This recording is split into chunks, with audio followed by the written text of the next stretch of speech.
Hey everybody, welcome to the Hogwarts Legacy Gameplay Showcase. I'm Chandler Wood, Community Manager here at Avalanche Software, and I'm honored to introduce you to our panel today. First up, we have community guest host, Ben Snow. Oh my god, I can't believe this is happening. Thank you so much for having me. And from the Avalanche team, we have game director, Alan Tu. Hello everybody. And systems designer, Mackenzie Toner. Hi. And finally, just off-screen capturing gameplay for us, Andrew Coram. Today we'll be giving you a taste of the open world via broom flight, a deeper look at combat using the Dark Arts Battle Arena, and a look at your personalizable home within Hogwarts, the Room of Requirement, where we may even see some beasts. And we're starting right where we left off in our last gameplay showcase, just outside Hogwarts, which I love that you can walk out of the castle after walking through everything and then just come out here and take off on your broom out into the open world. And Alan, I know that's something that you particularly like about Hogwarts Legacy too. Yeah, I'm a big fan of just being able to hop on the broom and go anywhere. There's something about kind of like the sensation of everything being open to you, and just I love the proximity that I can get to things. I love flying close to the ground, and I kind of wanted to talk about it just because I feel like the brooms are fun for me, not just because of all those feelings of exhilaration, but because they're not just I have a broom and it's done. I actually kind of like some of the mechanics in it. So you see in the lower right there's a meter there, and occasionally as Andrew's kind of flying up or flying down, you might notice it draining or not. And this isn't the present day where all the broom technology is well known and advanced and everything that we know and love. This is an earlier time where they're still trying to figure out, we're not at the 3000 yet, we're at the 11. So. Oh my goodness, I'm just so speechless right now because this is just so beautiful. The world just looks so, by the way, the broom, is that like the only one, or can you like upgrade that broom to go faster?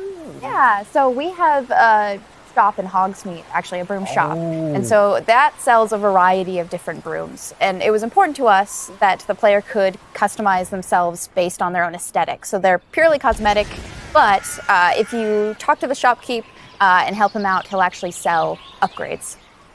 Yeah, and those upgrades will make it so that where normally the broom, you can only fly, you can only go at max speed. It's kind of like a turbo meter down there. You can only go at max speed without the meter going down, kind of closer to the ground. And as you raise into the air, you'll notice the meter drop. And so those upgrades will allow you to increase that distance from the ground. And the broom owner at the sporting goods store in Hogsmeade is trying to perfect the broom and get better at it and know it better. And you can participate that and get better and better brooms through that. And I love that mechanic encourages you to actually explore the world and kind of stay close to the ground. It's not just a travel mechanic, point A to point B. You're not just flying high over everything, although it is beautiful, something I really love doing, but as well, there's lots to explore on the ground, and so kind of keeping you down at the ground level. And to me, it feels like it's got this kind of surfing vibe over the. Oh my god! Like I'm just like I want to snatch the controller from Andrew right now because I want to go to the mountaintop, I'm going to that forest and to that hamlet, or I don't know if that's how it's called. I think that's what it is. No, it's awesome. We're actually gonna land here, and I feel like that you call it a hamlet is just perfect, just because that's what we refer to it as, and so. We all know from lore that Hogsmeade is the only all-wizarding village within Britain, but we wanted other opportunities to kind of meet other characters out here and to kind of populate the landscape, so it's not just kind of, barren as you leave out this direction and that direction. And so we just imagine these different dwellings, these different smaller locations that wizards might live in out in the Scottish Highlands. And so it's those... And so we refer to those as hamlets, and they're opportunities to learn those wizard stories, how those different locations have kind of like learned to live, what their relationships are with characters at Hogsmeade and Hogwarts. And so they're both quest opportunities out here and a chance to kind of get to know more of the area, even beyond Hogwarts and Hogsmeade that we've already experienced. And you'll also notice on the mini-map, like lots of little icons, and each one of those represent gameplay in the hamlets that you can participate in, whether it's a vendor or different puzzles and challenges or different secrets that exist. Each one of those icons are different opportunities for gameplay. And you'll notice that same thing as we venture out into the open world as well. So when you go out into the open world and you see those icons, whether they're on the mini-map or on your map or off in the distance, those things are opportunities to say, like, I want to increase my inventory capacity. They're puzzles left behind by old wizards, that you can solve that actually grant you those. If you see ruins off in the distance and you visit them, you might find opportunities to actually expand and learn about your ancient magic. And as you kind of encounter different enemies dotted on the landscape, sometimes those characters, poachers or dark wizards, might be hoarding different magical resources that are valuable to you as you're playing the game. So each one has kind of like a way to connect to our gameplay loops and provide different opportunities that just kind of reward you for poking around. I mean, I right away want to just cover all of those points on the map just by going over there. Well, we've flown on a broom already, but there is something that we haven't done so far, and that is getting on our flying mount. We're going to hop on our Onyx Hippogriff here. The Onyx Hippogriff is our pre-order bonus. Oh my god, there he just like pops out of the back. Oh wait, you can use it as a horsey? I mean, a horse? I mean, that is a horse? Yeah, as a hippogriff, you can totally ride it like a ground mount, and you can lift off into the air. And we tried to make sure that each of those interactions, so the broom's really good at reaching that top speed, at kind of traveling the world as quickly as possible. But sometimes it's really nice to get on the hippogriff because of that ground speed or those transitions. And sometimes it just feels amazing just to be riding around on a hippogriff. Look at it. Yeah, it really is kind of like, I don't know, it's a great feeling being on it. And it's a great feeling managing those transitions, kind of going from run to fly and just being able to go wherever you want. And we tried to make sure that each one of these things that you can interact with have a unique identity and a reason for being. And oh my god, like I see like different like areas, like a swampy area. By the way, can you go to like entire map anywhere you go? There are regions that are like locked from you? Yeah, as soon as there's kind of a moment where the world kind of opens up to you outside of Hogwarts as a student, and right from that moment, early on in the game, you can go wherever you want. And so you might find more difficult challenges in different areas, and you'll see different spots as Andrew's moving around, like you mentioned, the swamp. But there, we have got like a coast, and we've got different types of environments out in the world just to kind of pepper your experience, reward you for exploring, keep things fresh. All those things exist as we're moving around. So cool. I love that windmill. It's like so rustic. Like I keep forgetting that this is like 1800s. The Wizarding World we've never really seen before. Like it feels so authentic. Like it's part of it. Yeah, I love this vista too, and I'm gonna have Andrew stop here. We're gonna use a bit of dev magic to change the seasons. Actually, I want you to see what this world looks like covered in snow. Yes, yes, yes, please. I love snow. That's all I want. Long wavy. Oh my god, this is so beautiful. Oh my goodness. This is so pretty. Okay, it looks so realistic. Oh my god, it changes the landscape like completely. Oh my god, does it have like actual like gameplay impact? Like impact on the gameplay, or does it like it's just the weather of Scotland? Yeah, we really use it as a narrative marker through the game. So as you're progressing through your main storyline, it was important for us to kind of like have those moments that kind of felt like when you're reading the books or watching the movies where, you'll see kind of like the title card, winter, and now the landscape has changed and you're really feeling that passage of time while you're a student, going through your year at Hogwarts. And I think we wanted to duplicate that. And for me, it's really fun that it's not just on the outside, which I agree, I think it looks really beautiful, but within the school as well. So there are moments like when it reaches certain holidays or things like that, where Hogsmeade reacts to holidays and the school reacts to holidays, and you see the decorations around those environments change. That really helped just kind of make me feel like I'm there. Right. Yeah. And it's not just for the seasons, those kind of vibe things. Like we have a day-night cycle, and that day-night cycle, even though similarly, like it's largely about vibe, when you go into Hogsmeade in the evening, there's less characters there.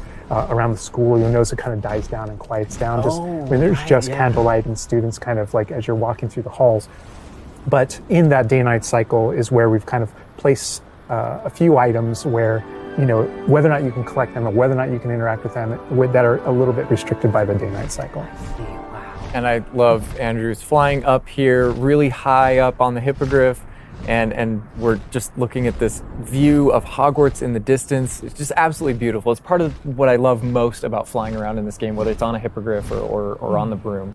No, I mean, you talk about going anywhere and things that you can see in the distance, and that's one of I still can't get over, like, no matter, I played this so much, but I still can't get over the fact that I can see Hogwarts out there, and there's just something beautiful about knowing that all of the things inside of it, the classrooms, the students, the professors, all the places I can go, I can just fly my hippogriff, land in the courtyard, enter the front doors, and just walk, to the library, to class, or to greenhouse, or to my common room, that it's all contiguous and just kind of like one space is still exciting to me after all this I mean, time. I'm just I'm speechless right now. It's just absolutely beautiful. It's just, oh my God. As much as we want to spend a lot more time out here just flying around, experiencing the world, I think this is a great opportunity to switch over to combat. And last time we gave you kind of an intro to combat. This time we're going to really go a lot more of a deep dive on using the Dark Arts Battle Arena, which is part of our deluxe edition.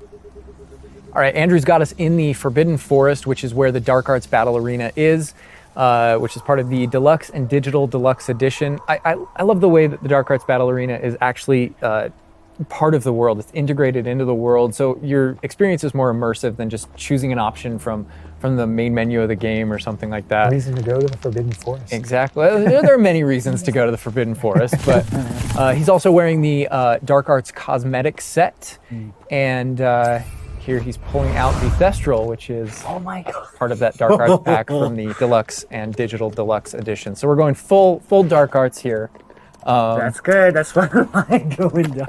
But I like this battle arena. It is a great place to show off really combat in a big way, because it unlocks some interesting abilities for you and allows you to really play around with combat in a deep way. And is this like the only arena like this in the game where you can like practice? And So in the base game we have 2 combat arenas normally, and so everyone has access to those. And each of the combat arenas are an opportunity to kind of just go through a difficult combat challenge, fight through multiple waves in order to earn a different cosmetic for your character and add that to your collection. In the case of that's no different than the Dark Arts Battle Arena. That's also true, the combat arena. But one of the things that we're excited about in the Dark Arts Battle Arena that people can do is you come in preloaded with different abilities. So the unforgivable curses are something that everyone's going to have access to through the base game and going to be able to earn, and they can make choices in order to kind of like add that to their repertoire, and they can also commit to that down with certain talents and things like that. When you play the Dark Arts Combat Arena, you actually have access to all those things as kind of like a way to test them all. And so it's a chance to kind of like tour and play with the Dark Arts and decide whether or not that is a path that you kind of want to go down. But yeah, everyone has the same ability to explore the Dark Arts. This is just kind of like a way of previewing. And again, a great place for us to show off combat in general. So I think we're going to jump in here. Andrew's going to start battling, and we can start talking about everything you're seeing on the screen. All right. Oh, they just about the cadavers right away. Oh my God. We're starting off strong. Oh my God. Was that Sergio? Oh my God. That's so cool. Yeah, so that you'll notice right away, like when we used Avada Kedavra, that guy's health bar went from instant to 0, and we really are trying to honor the way Avada Kedavra works in the game, even in some pretty extreme situations. You'll notice that like the meter takes up a lot longer to a little kind cooldown. of build up as a way to kind of deal with its extreme power, just so that it's still fun to use. And then there's some ways that we'll probably talk about to adjust that. But I don't know. I don't know if there are things on the screen that you just have questions about. Well, like I see like little blue things popping from the enemies. Also, before like that sign, well, it's like, so in the community we call it the ancient magic sign. I don't know if that's how it's called. In the game. So the community is astute. So on the development side and in player facing in the game, we reference that as your ancient magic community. Oh, so it is ancient magic. That is, yeah. So as your abilities in the game keep growing and you become exposed to some of the secrets about your own kind of history and your own abilities, you start unlocking new powers. So one of those powers, you'll see the R1 button appearing throughout the game.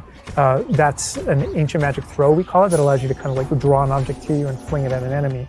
Okay. But whenever you see the R1 or the L1 plus R1 appear over somebody's head, that's an ability to cast a very devastating and powerful ancient magic spell to do a ton of damage against the character. I see. And the way that manifests itself depends on the type of enemy that you're fighting. And you'll see a wide variety of enemies in here that are pressuring the player in different ways. You'll notice there's abilities that kind of bubble up under the player as he's fighting that force him to move.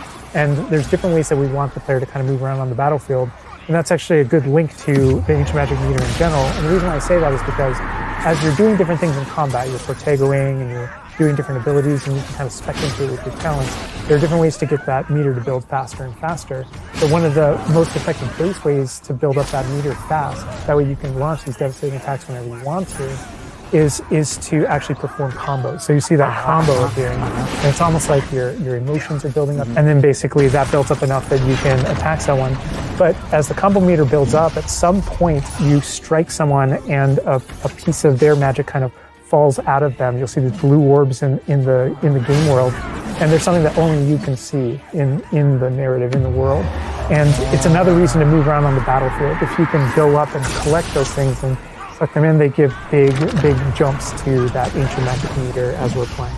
We're talking a lot about spells and magic here, but I think there's another huge component of combat, and that is the tools that you can bring to combat as well to kind of change the way you play. And I think Mackenzie knows a lot about what's going on with the plants and potions. And so the tools are really interesting because they're basically like a prior investment. So you can bring the potions and the plants that you grow in the Room of Requirement to combat to essentially kind of help you defeat enemies a lot quicker and more efficiently.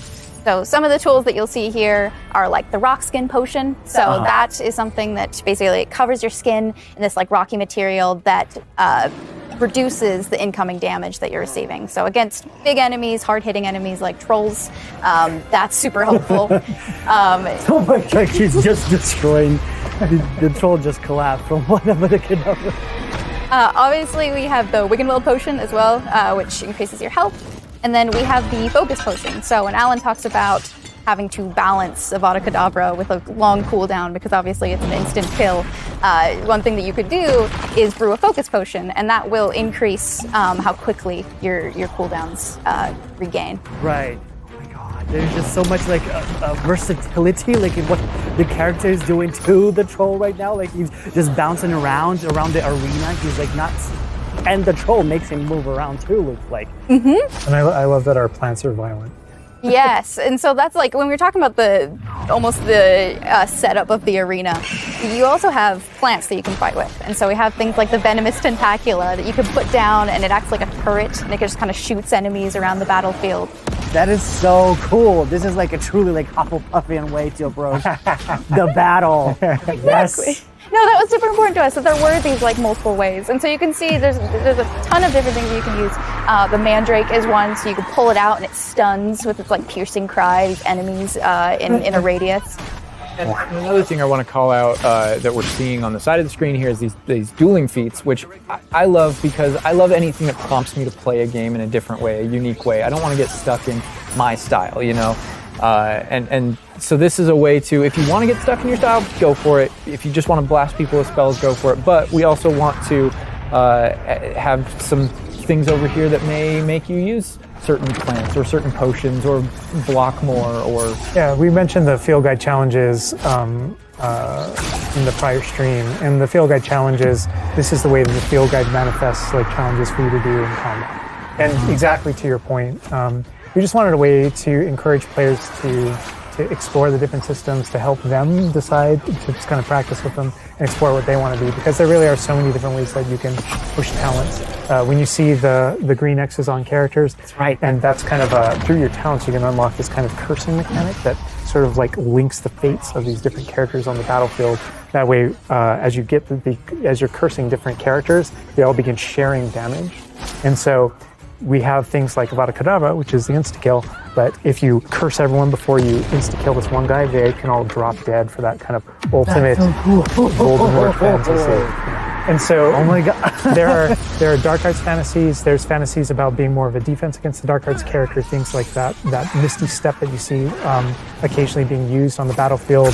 And we can also spec into our potions and plants to make them more powerful and more efficacious. So it's all about which type of player you feel like you are and whether or not you want to play with prep, on the fly, or with deliberation, and those are all different options. That is so cool because like it's like I see so much like going on the thing, just so much complexity, and I want to just try it myself, like which style works best. I mean, I feel like it's the dark arts is going to be the easiest route, but that You're our ancient audience. magic, to be honest, feels like much more powerful than just the dark arts. Yeah. To be fair. And speaking of plants and potions, we're going to be putting the dark arts away, put those unforgivable curses away, and heading to the Room of Requirement, which is your home within Hogwarts, a personalizable space that actually has some utility as well, where you get to brew things and grow things and also care for some beasts. All right, Andrew's got us in the Room of Requirement, wearing, we kind of went casual mode on the outfit here, wearing a nice jumper.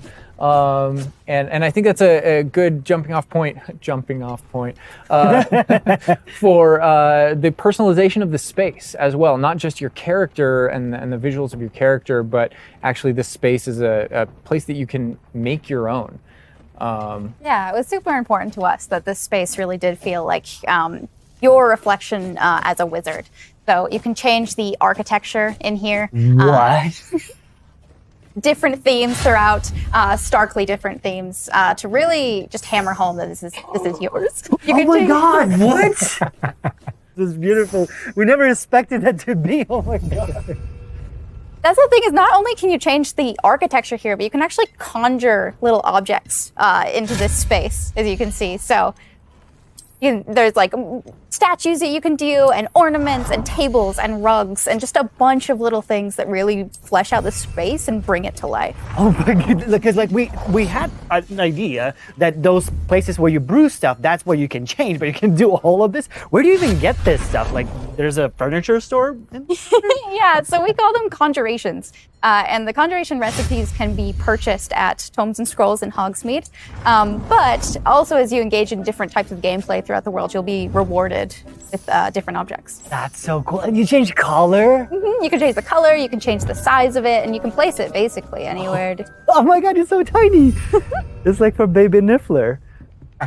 And I love how the system too is designed. It's not mechanical; it's immersive, and so you get the magical effect of conjuring it in, and you're actually doing this in the world as your character. But the way you've blended like that gameplay with the immersive design of personalizing the space. Oh my god, like, and I love the animation, how it like appears, you know, like it's not just like there, it's like it almost like it apparates. It is really quite beautiful, and that was the thing, is we wanted that to look really nice because the magic in the wizarding world is everywhere. It's physical, it's kinetic, and it's whimsical. We really wanted to nail that whimsy in this space.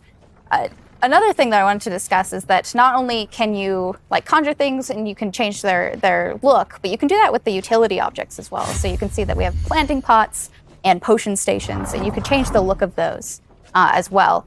And these are the areas where, as we had mentioned previously, you'll be growing your plants, you'll be brewing your potions. Right.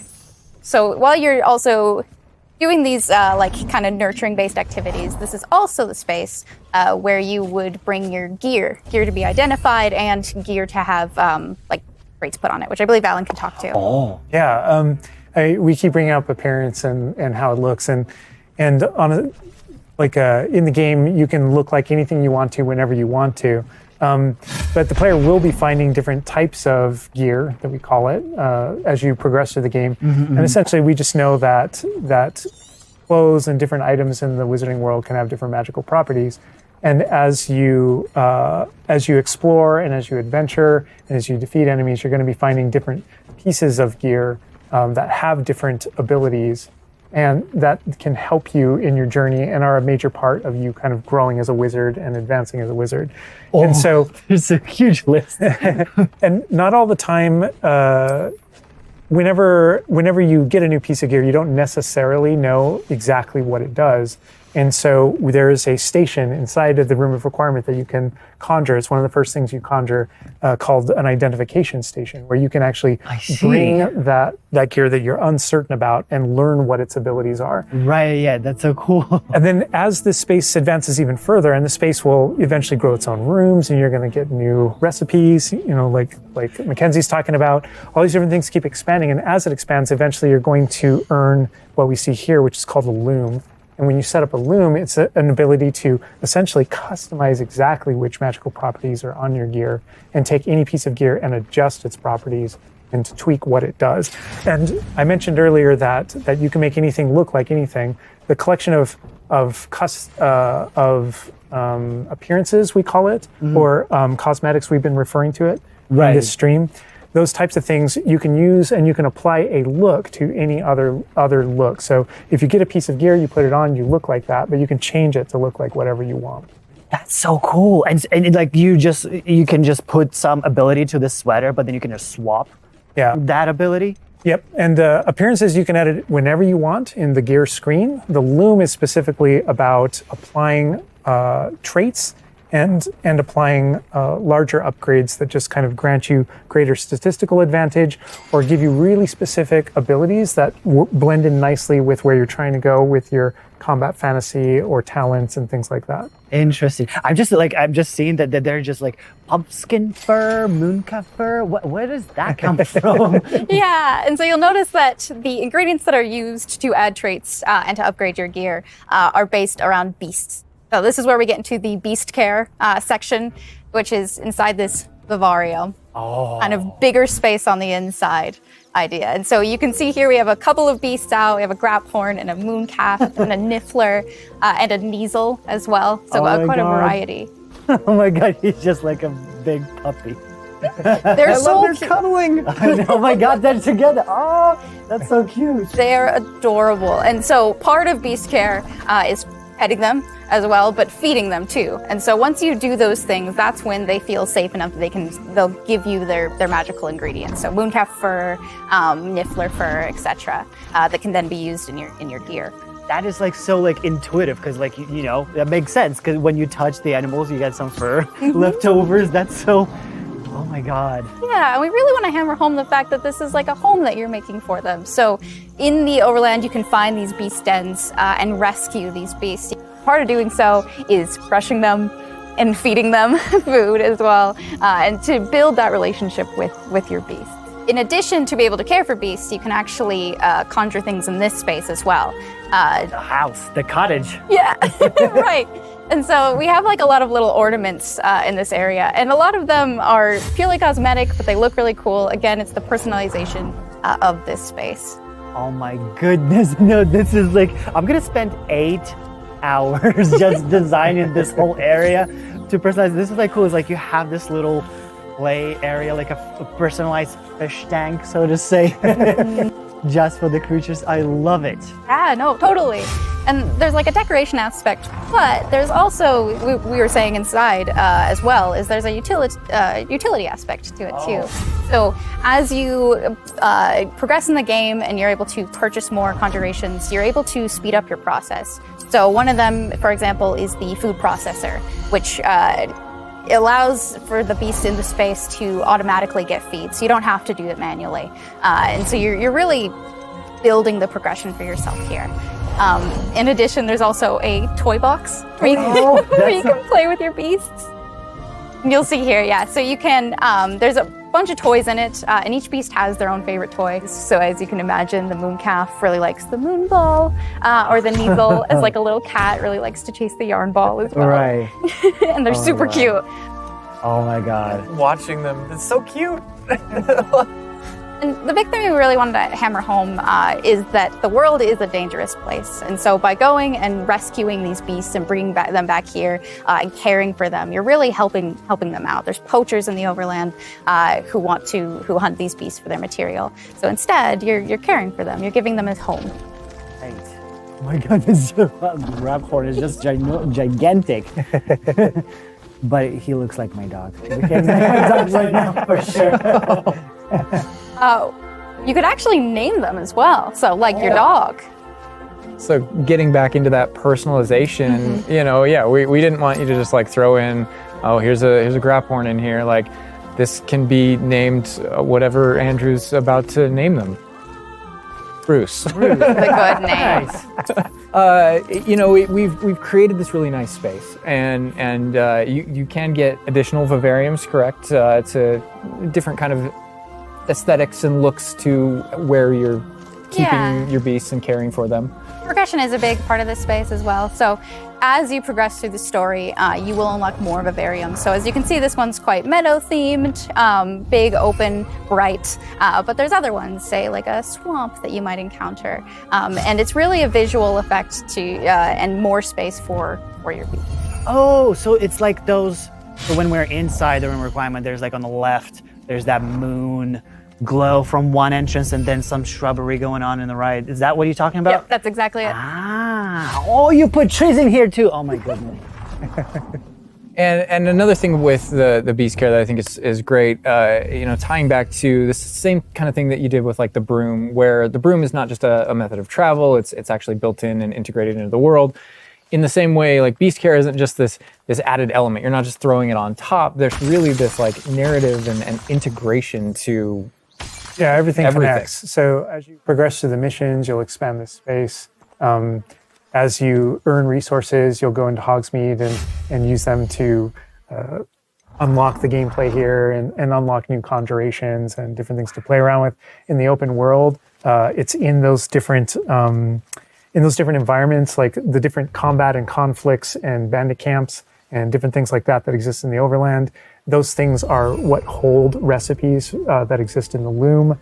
So all these things have a way of connecting. Moonstone that you find out in the world is the resource that we use to conjure everything. That's found throughout the world.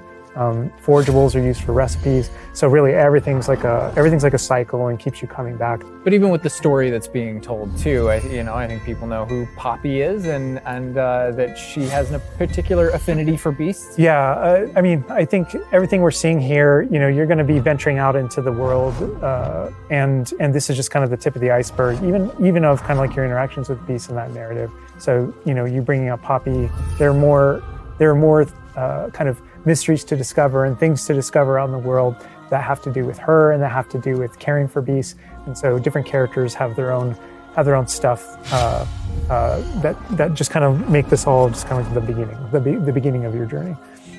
Well, we could spend hours in here, but we're gonna have to end the stream now. What do you think about what you've seen today? I mean, I'm just so blown away by how beautiful it looks. The open world seems so detailed and there's so many things to do, and like the combat, we're gonna spend like 2 weeks or more just breaking it down by pieces. There's just so much to this world. Like, I'm so happy you guys did this overall gameplay. And that's just the tip of the iceberg. We've got more for you to discover and find on your own. Thank you so much for being here. Thank you for watching. Hogwarts Legacy is available for pre-order now. It releases February 10th with 72-hour early access for owners of the Collector's, Deluxe, and Digital Deluxe Edition. We're gonna wrap things up, but first we've got a little surprise for you. Bye.